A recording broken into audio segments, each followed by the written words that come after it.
Ngiyanibingelela abalandeli, ngiphinde ngibonge futhi ukuthi ngibuyile ukuzobuka amavidiyo.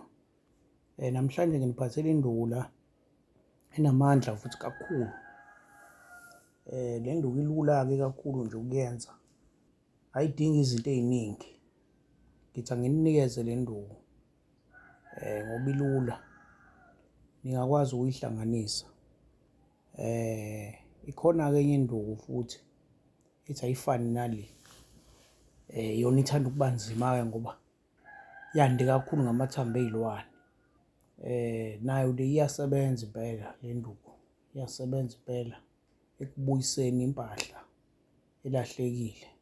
Uma ngithi impahla-ke elahlekile, mangase asithi nje kunomuntu ongenile endlini yakho, ukhona noma ungekho, wangena kwakhona akwebayo okanye okuntshontshayo.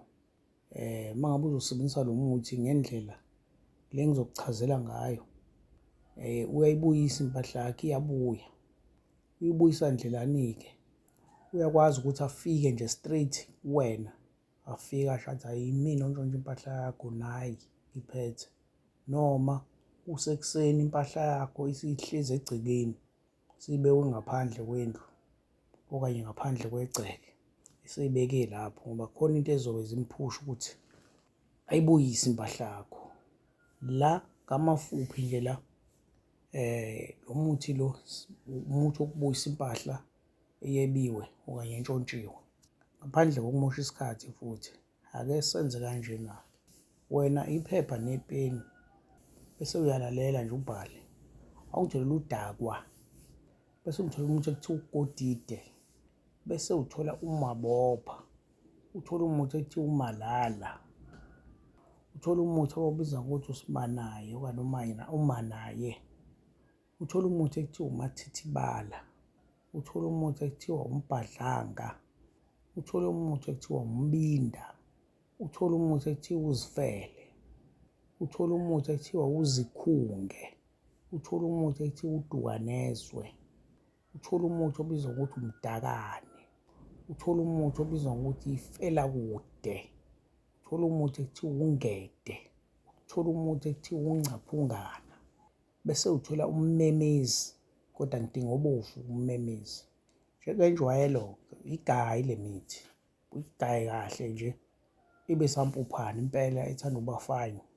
Bese uthola ibhodlela, ufake ebhodleleni lo muthi, bese ukha inhlabathi yasegcekeni esithi la uhlala khona okanye ekhaya, ila kungene khona isela, usuthatha inhlabathi yakhona.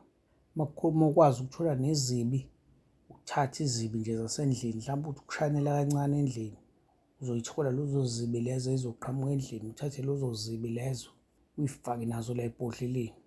Mase ufakile, angithi uqale wafaka umuthi ebhodleleni, wase uthatha inhlabathi yale egcekeni. Uma kuwukuthi inhlabathi ayikho futhi le egcekeni ngoba nikhonkile phansi, kodwa-ke noma kuthiwa nikhonkile ngeke ingabi khona inhlabathi yasegcekeni. Bese-ke ungena endlini uthi ukushanela nje kancane khona izibi ezizoqhamuka endlini, ikakhulukazi kule ndlu le entshontshwe kuyona. Ushanele, uthathe lezo zibi ukufaka le bhodleleni, nenhlabathi nayo uyifaka le bhodleleni la usufake khona umuthi. Into ozoyenza-ke uma usukwenzile lokho, uzobe usuyaxukuza, uxukuze okanye ushukuze. Angazi ngabiza kanjani ngoba la sinanabantu abanye bangayi-understand-i kahle isiZulu, kodwa nje uzolisheyikha ibhodlela, ngibeka ngolimi lwaphesheya, usheyikhe ibhodlela leli, usheyikhe ibhodlela, usheyikhe ibhodlela leli. Ngesikhathi usheyikha le bhodlela uyakhuluma, uyasho ukuthi uthathe impahla yami ewukuthi endlini, uthathe impahla yami ewukuthi noma la ekhaya, uthathe impahla yami ewukuthi, ngithi akayibuyise egijima, ngithi akayibuyise egijima. Uma kungenjalo, akahamba ayofela emaweni, ushukuze le bhodlela leli, ushukuze le bhodlela, uthatha impahla yami ewukuthi akayibuyise, uma kanjalo awufela emaweni. Uma usuqedile ukwenza lokho, uthatha le bhodlela leli, uyaliphihliza. Phihliza kuphi-ke? Liphihliza phambi komnyango endlini, lishaye phansi lapho, phihlike, hlakazeke le bhodlela. Lokho kodwa ukuthi uliphihlize ukwenza osukwini lesithathu, kuba le nto uzoyenza 3 days le yokummemeza. lokuqala uyashukuza uyasho uthatha impahla yami ngokuthi akayibuyise, bese kuthi osukwini lesibili futhi uyashukuza okanye uyalisheka ibhodlela, ubuyisa impahla yami, uthatha impahla yami akayibuyise. Kulolu lesithathu usuku wenza into efanayo, bese-ke uyaliphihliza ibhodlela phambi komnyango, ushaye phansi lapho, ukhulume umuntu impela udinwe, udinwe ukuthi uthatha impahla yami ngokuthi la ngithi akayibuyise, ngiyayidinga. Shaye ibhodlela phansi liphihlike, bese uyaliyeka-ke lilale nje kanjalo liphihlile lapho. Usuklina kahle ngakusasa-ke amabhodlela lawa azobe khona phansi. Siyathokoza ngithi uNkulunkulu anibusise nje aniphe amandla, uphumelele kona konke enikufisayo. Inhloso zenu zonke zifezeke. Kulo nyaka nje uniphathe kahle, konke nje nikuzamayo kube impumelelo. Siyabonga. Nilokhu nisapothe njalo ukuthi nibonge, nihlanganise le mithi ukuze nikwazi ukuthi nincome. Nami ngilokhu ngiqhubekile ukufaka lama video. Siyathokoza. Amen.